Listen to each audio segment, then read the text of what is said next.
गांव की मिट्टी में एक अलग ही अपनापन होता है। वहाँ के रिश्ते, बोलचाल, त्योहार, सब कुछ दिल से जुड़ा होता है।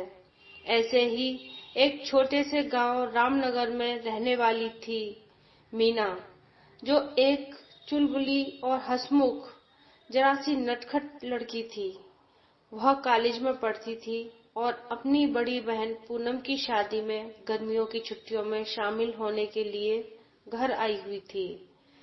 पूजा की शादी अतुल से तय हुई थी।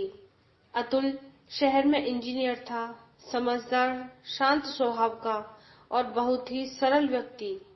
जब वह पहली बार मीना से मिला तो उसकी बातों, चंचलता और खुली हंसी में जैसे गांव की ताजगी महसूस हुई हो। नमस्ते जीजाजी, मीना ने मुस्कुराते हुए कहा था। नमस्ते साली साहिबा, अतुल ने जवाब दिया। तभी से उनके बीच एक मासूम सी नोकझोंक शुरू हो गई, जिसमें न कोई बंधन था, न कोई जरूरत, बस थी तो एक खास अपनापन। शादी हो गई। मीना पूनम के साथ ससुराल भी गई कुछ दिन रुकने के लिए। वहीं उनके बीच हंसी मजाक और चाय पर बहस चलती रही। मीना अक्सर चिढ़ाती, आप तो बहुत सीधे हैं जीजाजी, बहन कैसे संभालेगी आपको? तुम जैसी साली से रोज 2-4 बातें सुनकर अगर सीधा रह जाऊं तो कहना। अतुल मुस्कुराते हुए कहता। धीरे धीरे चिढ़ाना, लड़ना और फिर हंसते हुए चाय पीना एक आदत बन गई थी। लेकिन इस आदत के पीछे एक अनकहा रिश्ता भी पनपने लगा था। ऐसा रिश्ता जो मर्यादा की रेखा पार नहीं करता, लेकिन मन के भीतर गहराई से जुड़ता।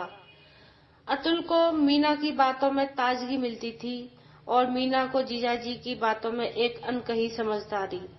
मीना वापस कॉलेज लौट गई। समय बीतता रहा, लेकिन मीना और अतुल के बीच अनकहा रिश्ता वहीं ठहर गया। कभी कभार फोन पर बात हो जाती, कभी बहन पूनम की कॉल पर अतुल से कुछ सेकंड की बात होती। कैसी हो साली साहिबा? बस इतने में ही मुस्कान आ जाती मीना के चेहरे पर। मीना भी अब बड़ी हो गई थी। पढ़ाई पूरी करके एक बैंक में नौकरी करने लगी।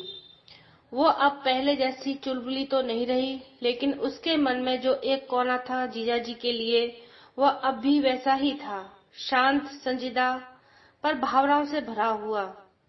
एक बार मीना की बहन पूनम बीमार हो गई। मीना नौकरी से छुट्टी लेकर बहन की देखभाल करने आई, पर मीना और अतुल की मुलाकात फिर से हुई। इस बार हालात थोड़े गंभीर थे। पूनम की तबीयत कुछ ज्यादा ही बिगड़ती जा रही थी। अतुल और मीना दोनों मिलकर उसका ध्यान रख रहे थे। एक रात जब पूनम सो रही थी और मीना चुपचाप आंगन में बैठी थी, अतुल भी चाय लेकर आ गया। थक गई होगी, लो चाय पी लो। हाँ, थोड़ी थकान तो है, लेकिन डर ज्यादा है, मीना बोली। कुछ नहीं होगा पूनम को, वो बहुत मजबूत है, अतुल ने ढांढस बंधाया। दोनों चुप हो गए। सिर्फ रात की खामोशी और दिल की आवाजें रह गईं। उस चुप्पी में जैसे सब कुछ कह दिया हो। मीना पहली बार जीजाजी की आंखों में कुछ अलग देख रही थी। एक गहराई, एक अपनापन जो सिर्फ रिश्ते की मर्यादा नहीं, आत्मा से जुड़ा हुआ था। कुछ दिनों में पूनम ठीक हो गई और मीना वापस अपनी नौकरी पर लौट गई। अब न कोई फोन था, न कोई कॉल, न कोई मैसेज, सब कुछ शांत हो गया। शायद मीना ने कुछ खुद से ही दूरी बना ली थी। उसे पता था कि यह रिश्ता कभी शब्दों में नहीं बन सकता। जीजाजी उसकी बहन के पति थे और वो सिर्फ एक साली, और कुछ नहीं। लेकिन भावनाओं को भुलाना आसान नहीं होता। कई महीनों बाद मीना को शादी का प्रस्ताव आया एक सरकारी अधिकारी से। रिश्तेदारों को सब कुछ ठीक लगा। मीना ने हाँ तो कर दी, पर मन में कुछ अधूरा रह गया। शादी के कुछ दिन पहले मीना एक बार फिर पूनम के घर गई। अतुल बाहर बरामदे में बैठे हुए थे, हाथ में चाय लिए हुए। कैसी हो साली साहिबा? मीना मुस्कुरा दी, लेकिन उस मुस्कान में अब चंचलता नहीं, बस एक भाव था, विदाई का।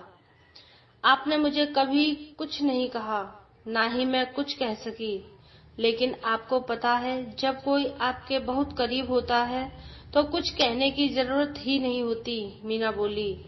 अतुल कुछ पल चुप रहा। कभी कभी दिल में जो रह जाता है वही सबसे पवित्र होता है, अतुल ने कहा। दोनों की आंखों में नमी थी, लेकिन उनके दिल शांत थे। वो जानते थे कि कुछ रिश्ते ऐसे होते हैं जो बस एहसासों के लिए जिए जाते हैं, बिना किसी की अपेक्षा, बिना किसी के नाम। मीना की शादी हो गई, एक नई जिंदगी शुरू हुई।